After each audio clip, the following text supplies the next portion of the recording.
All right, here we are. Hiroki Kudo is a serial entrepreneur, change maker, and mentor with a passion for driving innovation. And as the founder of the Fintech Association of Japan, he helped reform the country's banking laws. And currently, Hiroki is an advisor to multiple startups. And in localization, he currently represents Japanese TMS provider Yaraku. And that's why I decided to interview him here this afternoon because I figured he'd have some interesting things to say about the Asian localization market. So, Hiroki, welcome. And I was not nearly elaborate enough with the praise about you. So, I'll let you introduce yourself for a second as well so you can fill in all the things that I skipped. Okay, Stefan, thank you. Thank you very much for having me here. And this is really exciting. Want to say hi to the audience. My name is Hiroki Kudo. I currently live in Vancouver, Canada, but I've been doing startup in Japan, in Canada. Also, I have some, business relations with the US. I'm just the person who just loves innovation. And I think there's a lot of things going on in the translation localization role. So I'm really excited for this discussion here today. All right, good. I'm gonna put your feet to the fire right away. Okay, let's go ahead. I was wondering, Asia's localization market, just like the localization market worldwide, has been going through some significant changes recently. What are some of the key new trends you think that are shaping translation and the way translation is approached across the Asian region and Japan in particular? Yeah, wonderful question. Yeah, as you know, like there's just much more content, digital content out there. There's a videos, there's like music, there's so much. And like the general trend is that it's just increasing. It's just taking off the roof. Same with Asia. But in Asia specifically, it depends on the country. We've seen why this is happening differs from country to country. And I could give you a couple of examples. So in Japan, as you kind of know, the economy has been stagnating and it's actually in decline. The population is in decline as well. There's not much new babies birth. So the economy is shrinking. And the government is finally noticing them that, and they need to go out. They need to, get into the global market. So we see this, and I can give you two examples for that. But like, for example, the Tokyo Stock Exchange has announced from next March, 2025 March, that it will require public companies to have their IR information available also in English. This is an attempt to get global investors into the Japanese market. They want more investment. Another trend is that because there's less students in Japan, the university, the schools are merging. We see a lot of M&A in this field. So the government again is asking the university to open up their program globally so that they can have global students into that. So then they have to transfer their courses into or tailored to the global audience. So they need to translate all their material into English. So all these factors. So it's not because the market is growing, it's actually because it's shrinking. They're pushed into a situation that they need to go global. This is a unique situation, which is very different from the other growing Asian countries.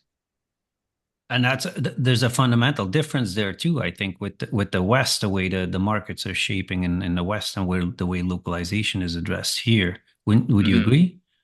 Yes, yes. And I think for the Western world, like the Western world, there's a steady growth, but like there a lot of countries, a lot of companies have started to explore the emerging markets, and Asia is an emerging market. Therefore, there's more investment there. People are building factories, they're hiring people. So there's a huge growth in the Asian markets. Part of it because EU, the developed countries such as US, Canada have started to move their workforce, their like investment into these countries. In my recent interviews with localization leaders here in the United States, I've noticed that there's a huge focus on faster delivery times. Is that kind of the same in Asia as well? Is the time expectation, the turnaround expectation Mm. changing in the same way, and how are localization providers adapting to that in Japan? Yeah, a wonderful question. Yeah, exactly. So, like common trend with the US and European countries as well, but everybody's attention level, attention span is getting shorter and shorter. People want like contents on demand. If they have something in English, they want to have it in their local language right away. So there's a huge demand, and the consumption of all this contents, data, entertainment has become very fast consuming. So people, the contents providers, the entertainment industry, the companies who provide the IR information need to react on time for this. So there's a lot of time pressure. So the turnaround time is being squished. So there's a lot of automation technology needed to be able to perform at that pace. Yeah, I think the trend that I was discussing with Marina Malkovic from Yahoo, who's in charge Wonderful of interview. localization of Yahoo. Yahoo, she was telling me how a lot of the content that's being localized right now in the past wouldn't even be coming up for localization because we simply wouldn't have the time to produce it. Now we can do it because of the technological advances. So, what innovations have you seen that best address the need for simplified, intuitive tools that both the LSPs and translators can easily adapt? Okay, thank you for the question. So, as a lot of the audience knows, there's large language models out there, and they've been innovating and they're progressing in their functionality like day after day. So, a lot of demand towards these language service providers that they adapt these new technologies. So, there's a huge demand for that. Whereas a lot of these language service providers don't have that technology. They don't have, as you kind of mentioned, they don't have the technology stack with them. So they need to work with existing out-of-the-box solutions. But for example, with Yaraku, we have Yaraku Zen, which we provide to these language service providers so that they can use as their tool to prove that they're on top of the technology stack. And collaboration has become increasingly important for translators to be able to work together in a collaborative way in the cloud, so to speak. How do you see real-time collaboration defining the future of the translation workflows? Mm-hmm. Yes. So it's not just on these CAT tools, computer-aided translation tools, or translation management system. It's all about the whole entire workflow. So, if example, if you are a music industry and you come up with music contents, you will create songs and you would have to tie that system directly to your translation management system or your computer-aided tools, computer-aided translations. So this has to be integrated. There's a huge demand to integrate. They can't be separated. So we have like APIs that need to connect themselves. And so there's more demand towards technology to make this possible. So depending on like which segment that your tool is addressing, you need to be able to link with these existing industry standard systems.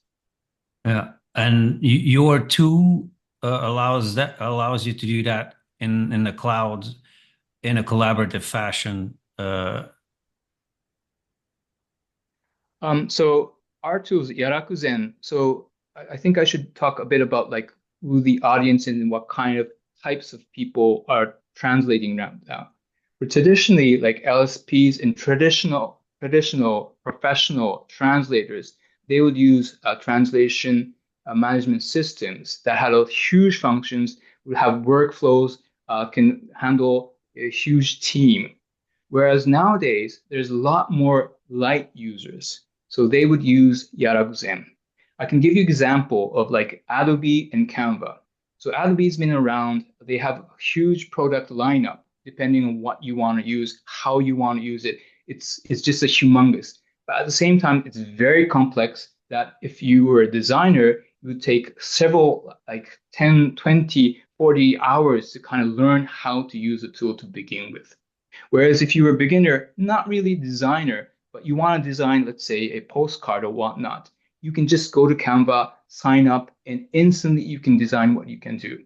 So these are the difference. It's kind of a polarized situation, but we have these professionals who have a very specific professional need, where we have these read-only or light users here that want to have a very simple tool that they can use right out when they sign in. What do you think are some of the main challenges companies face when adapting and modernizing their localization strategies in general?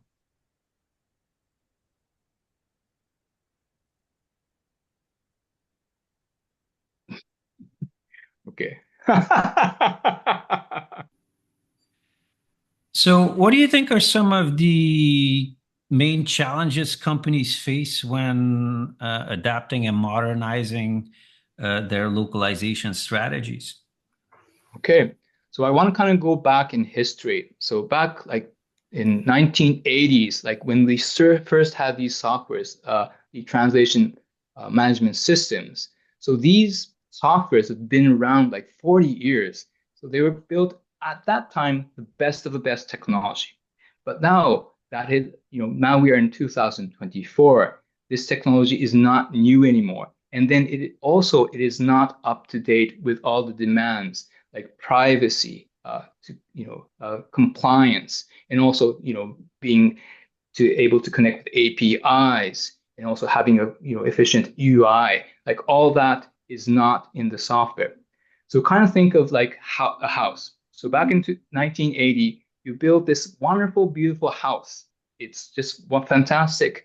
But after that, you decide, like back now in 2024, you want to create this into a high rise. So can you just add layers to that? And the probably answer is no. The reason why is the foundation is very different. You need to create a foundation that sustains the high rise. The foundation for a house will not withstand that. Also, the architect structure to begin with is very different. So you can't just build on top of the existing software. You need to build a completely different architect based on that. And I've seen this because I've been in IBM. I've seen like legacy systems, like banks struggle with that. So what used to be an asset has become a legacy for a lot of companies. That's interesting. So, in your experience, how do you think LSPs can effectively tailor their technology and services to meet the differing needs of current diverse markets that you were talking about? How is it different from making software in the past? Mhm. So now, like the service has to be integrated with the software. This is very important because it's not just delivering the service. It is with the software. You have to collaborate. You have to deliver through the software. So either you use somebody else's software, or you acquire and do your own in-house software development. Software development in-house costs a lot. There's an absolutely different skill set necessary. You have to build a whole team around it. You have to maintenance that. This is very difficult. If you have not been in the software world, it is very difficult to do that. On the other hand, you can borrow somebody's software, and that is exactly what Yaraku do. Yaraku provides Yaraku Zen to these LSPs. They use that to show that, hey, we are on top of AI. We are on top of all the technology. We have what you need. And an advantage for the LSPs, they have that tool to be able to communicate with their companies. Because think about it, like the companies, the clients, they can switch LSPs like every month, depending on the cost, depending on the situation. But do you change your software every month? The answer probably is no. So if you have a software implemented in the client, it becomes more sticky. You have a better relationship with the customer. So the software strategy is a very large component of localization of how you provide a service. So I can start Hi, anytime. Sorry. Hiroki. One last question. We've talked a little bit about the evolution in localization in Japan. Uh, but you are an expert on Asia as such, and I was just wondering whether you had some thoughts on how localization is evolving in some of the other countries in Asia. Okay, thank you. So for other countries, just general trend is, except for Japan, is that every country is growing, the population is growing, the economy is growing. Um, Especially for like Southeast Asia, we see a lot of factories built, a lot of economies built, a lot more investment there, and the population, just younger generation, is growing. And we've seen a larger middle class. So the larger middle class has all these devices that they're consuming contents. They're more demand of local contents. So this drives more translation, more entertainment that is necessary in the local language. That's something. Also, I've seen something that's really interested in India. India is a huge market, but they have this thing called Digital India. So they want to preserve their culture. And India has Hindi, but they have so many other languages available. They need to provide, the government has instituted all these companies to provide not only in Hindi, not only in English, but all the local languages as well. So that means that one content needs to be translated into 10 more languages locally. So there's a huge demand for local translation in India, which is a very unique situation among the other Asian countries. Now, would it be correct to say, as Japan is kind of maybe a more closed society, India has such rich linguistic diversity that there's a lot of opportunity in India right now. Is India kind of the front runner, you think, as far as opportunity for localization in Asia? Mhm. It kind of depends on which industry of course, you're focusing on. As probably everybody knows, but now that Chinese content has surpassed Mhm. English content's volume, so you can see a huge increase in China. And also like India, because of the population growth, they're now neck to neck with the Chinese population. So you can see that there's more middle class also in India that's consuming a lot of content. So depending on like China, Korea, a lot of entertainment there. India, we have a lot of movies there. So there's differences within each country and culture. But in overall, like we're seeing a huge demand based on the population growth, based on the wealth that has been produced in these countries. Thank you very much. Super interesting.